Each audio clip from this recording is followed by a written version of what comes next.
Welcome to our Tax Time Thursdays series. This series is dedicated to exploring different outreach strategies to reach underserved populations. And today we will focus on reaching people with disabilities. We are delighted to have two presenters that will share with us today. We have Michael Roush, who is the director of the Center for Disability Inclusive Community Development with the National Disability Institute. We also have Jafet, who is the Free Tax Preparation Assistance Coordinator with United Ways of California. So I'm going to turn it over to Michael to share and get us started. Hi, everyone. How are you? I hope you all are well. I see several familiar names here on the Zoom meeting, so it's really great to connect. Sorry, I'm a bit under the weather, so sorry for all the sniffling and everything like that. But we're going to get through this information, and we're really grateful to be here. Thank you to Roxy and her team, the Center on Budget and Policy Priorities, for inviting us, and also for being an advocate as well for taxpayers with disabilities. And thank you to Jafet, Diego with United Way, and thank you also to my colleague Kish Basani, who is with us today and who's going to share her screen. So Kish, I think they gave you capability to be able to share your screen and to pop up some slides. Yep. We have some slides that we're going to share with everyone. You'll get them afterwards. We're not going to go through all the information, but there's a lot of great resources and tools that you all can access. And so I think just you're going to share your screen. Yeah, do you not? Okay, hang on. You're not seeing the right screen. Yeah. Hang on. Great. So as I mentioned, I see some familiar names, but if you could raise your hand using the icons on the back, but how many of you, if your tax sites have an intentional outreach specifically to the disability community? You can use your reaction buttons at the bottom, or you could just turn on your camera and raise your hand if you like. Great. A couple people who do. Great. Great. Great, great. All right. Well, thank you for raising your hand. So we appreciate that. So what I'm going to do is I'm going to share a little bit of information about some resources and tools. But, you know, one of the things at the National Disability Institute, we have been involved in the tax work for many, many years. And really to increase the awareness of free tax preparation and favorable tax credits for taxpayers with disabilities. Our work has shown over the years that taxpayers with disabilities may not have accessed free tax preparation services for a variety of reasons. One, that it's not accessible, or not knowing that it's available, or being afraid to file taxes with the idea that they might lose their public benefit. And we've also had VITA programs over the years who we really appreciate the honesty and the feedback, who share, you know, we don't serve taxpayers with disabilities. And when we dig deeper, oftentimes it's because people think that individuals with disabilities are only individuals who have a sensory or physical disability that we can see. For example, as you look at me, I am an individual who is protected by the Americans with Disabilities Act. I have a dual diagnosis, a hidden disability. So as you look at me, you may not think that, oh, Michael is a taxpayer with a disability. Michael is a taxpayer with a disability. And so it's really important for us to recognize that 1 in 5 of the population are individuals with a disability.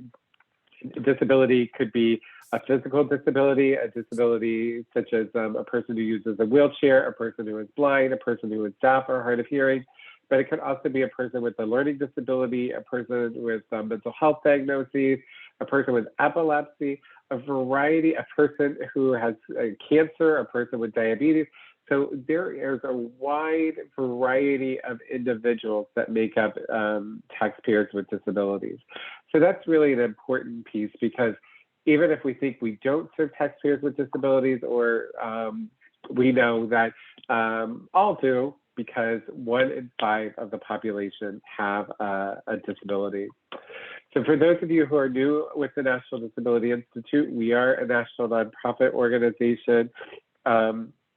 We're based in Washington, D.C., and our whole mission is to build a better financial future for individuals with disabilities and their families. So you can learn more about the National Disability Institute at nationaldisabilityinstitute.org. And what we're going to do is, through our work, we've learned about a lot of different resources, a lot of different things that VITAS programs need, or free tax preparation services need. So what our team does is we take this information that we've learned over the years, and we take that information and we identify what can we create to make it easier for taxpayers with disabilities, or for VITA programs to enhance their outreach and provide services to taxpayers with disabilities. But one of the other pieces I hope that you take away as we share some of the different resources and tools, if your program does not actually, or you feel, do an intentional outreach to the disability community, we hope that you'll reach out to us and talk to us, because we'd love to connect you with our partners in your area. Before I get started, I want to share with you this story, right? This is how important this work is that you all are doing. So in the state of Missouri, during our stimulus work and the child tax credit work, we were working with a variety of disability organizations.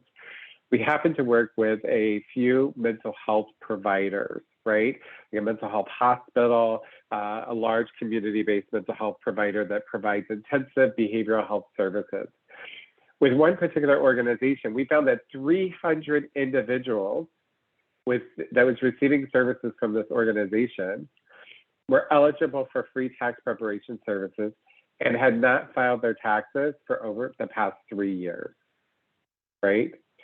And those individuals also had not claimed the child tax credit because they thought they did not have a large enough tax liability to file taxes.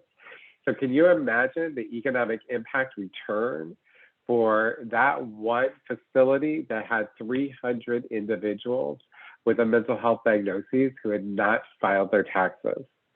So that's an example where we would love to be able to help you connect with these organizations for your VITA program.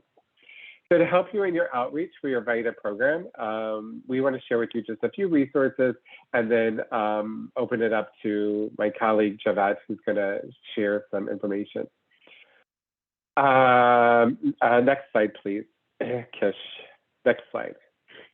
So we want to encourage everyone, because one of the pieces that was shared was to address challenges and opportunities for VITA sites. And so we want to encourage you to go to the National Disability Institute's website, particularly to the taxes and tax preparation pages. We've updated the various resources and tools and information, and you can go to it at nationaldisabilityinstitute.org. At the top, you'll click on financial wellness, and it will take you to taxes and tax prep. Next, and you'll find a lot of free resources there, and you'll get the slide that has all the different tax resources on it too. Next slide. Also on our website, you're also able to direct individuals directly that you're working with to information that they can access for it.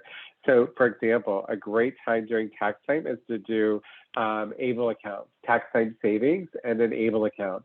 An ABLE account is a tax advantage savings account for qualified individuals with a disability that allows an individual to save money without it impacting their resource limit, without it impacting their public benefit, needs-based benefit, that benefit that has a resource limit attached to it, like $2,000.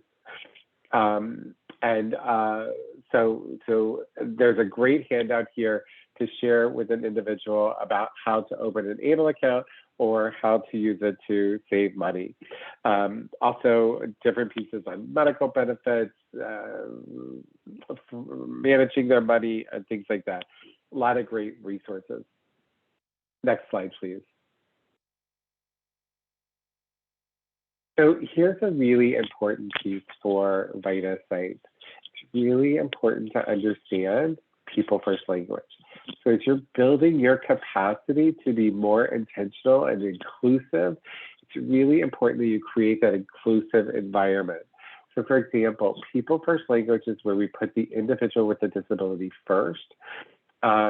You know, I share that I'm an individual with a dual mental health diagnosis. Michael is not crazy. Michael's not psycho. No, Michael has a mental health diagnosis, right? So we put the person first over their disability, and we don't use negative terms to relate to an individual with a disability. Oftentimes, VITA sites also ask us a lot about selecting an interpreter and how do we get a sign language interpreter to provide services. So we also have some great resources there, including asking about making accommodation requests. We also have a tool here about why ask the disability question. Oftentimes volunteers share with us, even though it's on the intake form, we're uncomfortable even asking them if they don't answer that question about, do you have a disability or somebody in your household? So this quick card is a card that some VITA sites put on each of their computers that allow the volunteer to share with the individual on why it's important that they answer that question and how to answer that question. All right, so just various resources. I'll just share a couple more slides and then you'll get the rest of these because I know we have limited time to share. But next slide, please. Next slide, it's a copy, a picture of the disability script. This slide shows some examples of the quick reference guides. These are, bookmark them, they're free guides that you can print off 2 pages, give to the individual to be able to look at different particular topics.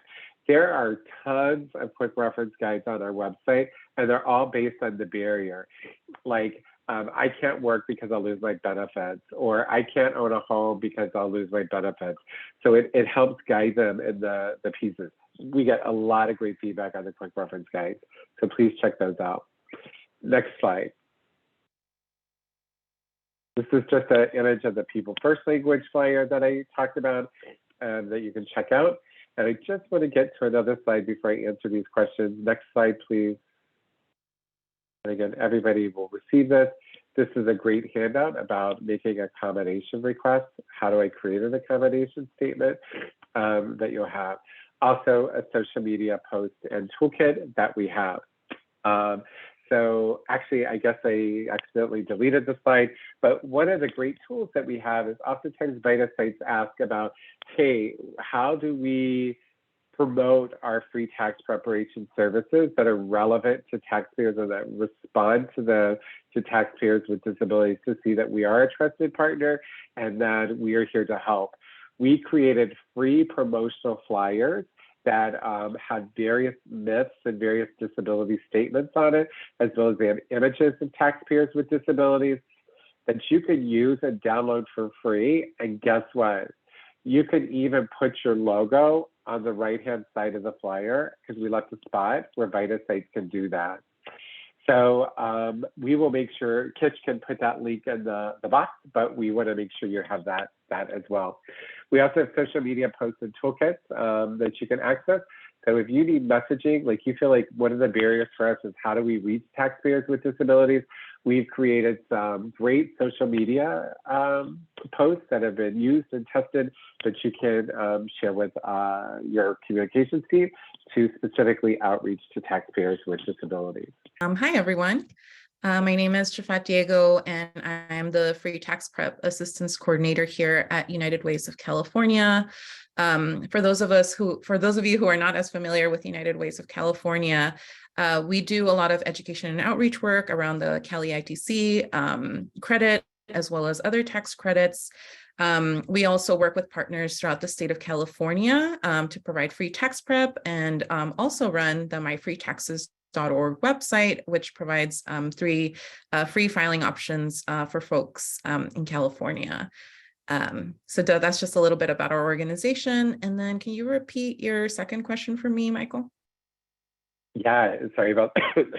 So the next question is, can you share a couple examples or a couple steps that you all have taken to be more intentional of outreach to taxpayers with disabilities?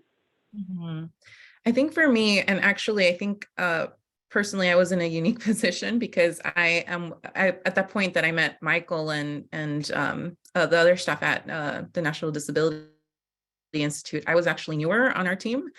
And so I think for me, we had an internal approach and then an external approach. And our internal approach really was looking through all of our materials and seeing, where are we starting at? What do we have? Making sure that that our staff were also informed of, how we were, what our approach was going to be to doing outreach for taxpayers with disabilities. And so I think we had a lot of candid conversations with Michael and his team about where we were at.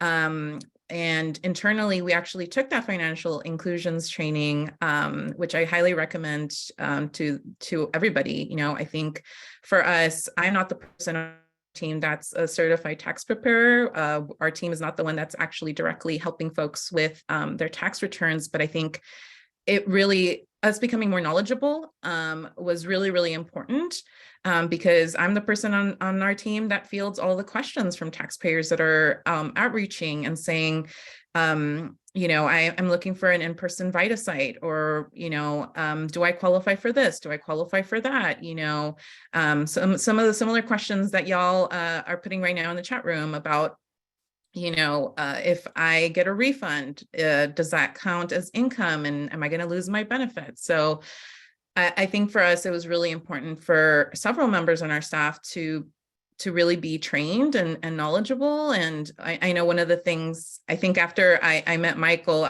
I literally every single week when we had our staff meetings or in other meetings, I was always saying, this is what I learned during the office hours that National Disability Institute held. And I brought back resources. I was persistent in saying, we need to know, we need to become more knowledgeable. We need to make sure that our website is accessible. We need to make sure that the language that we're using,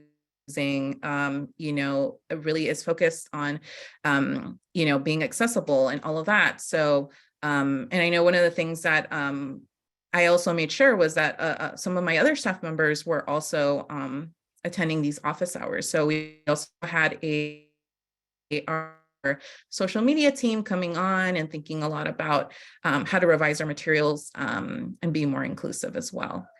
And then I guess the other part of our internal approach was also making sure that our partners throughout the state also were getting this information. And so we made sure to include all of the materials that Michael kindly shared with us to our partners. So they had this information before the start of the tax season. And then externally, we've been thinking a lot about the materials that we're including on our website, of curating content specifically to highlight some of the nuances with the tax credits for taxpayers with disabilities, and to highlight CalAble accounts.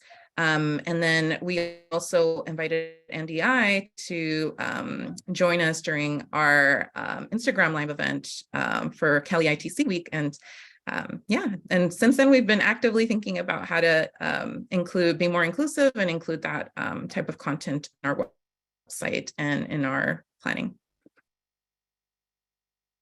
Great, thank you, Jafet. I think the other piece too is that through our work together, there was more of an intentional approach of including ABLE accounts and CalAble and free tax preparation services together. And so I think that was another piece that really is benefiting the outreaches for taxpayers with disabilities to know about ABLE accounts, but then that cross-marketing as well. So we thank you. And actually, because of the feedback, we created the social media kit. So thank you to your social media team for thinking of that. I know through our work, just to close out before we answer some of the questions is, do you have any stories to share or an example of so far of as you becoming more intentional of serving taxpayers with disabilities that you all have encountered? Yeah, I mean, we get so many calls every single day of taxpayers, with so many different circumstances, many of them filing for the first time. And I think we had a caller that reached out to us at the end of November last year. And they were calling actually on behalf of their son who didn't know that he had to file his taxes. He did not have any earned income. So, he had a disability, and the mom was saying, why did nobody tell us that, we were eligible for the stimulus payments? And why didn't anyone tell us that we needed to, if we didn't get them, that, he needed to file taxes? And so at that point in time, all of our filing options were closed for the season. And I think just hearing her story and her really reiterating, I feel like nobody cares about us. Nobody cares about, folks that have disabilities. I think that really hit home. And I brought that story back to our team and I said, we need to do more. I think this isn't just an isolated incident. I mean, I think we had other folks that were also calling in and saying, we didn't know to claim those stimulus payments. And so I think that was one of the stories that really resonated with me. And I wanted to make sure that, we were doing more. Because I think sometimes what's scary is that you're like, well, I'm not the most knowledgeable on my team, or I think for some orgs, they might think, well, do we really have the capacity for that? The intentionality is there, but sometimes the capacity or the resources aren't there. But I think what's super important for us, and one of the things that I think for me, I really thought about was, we shouldn't require somebody that has a disability or somebody that works for an organization that targets this community to make sure that we're intentional in the internal conversations that we're having amongst our teams, right? I think from an equity standpoint too, I wanted to make sure that we were really pushing. And so I can tell you that we've been definitely actively having internal conversations about this. So I think that was something that we really, just the intentionality was super important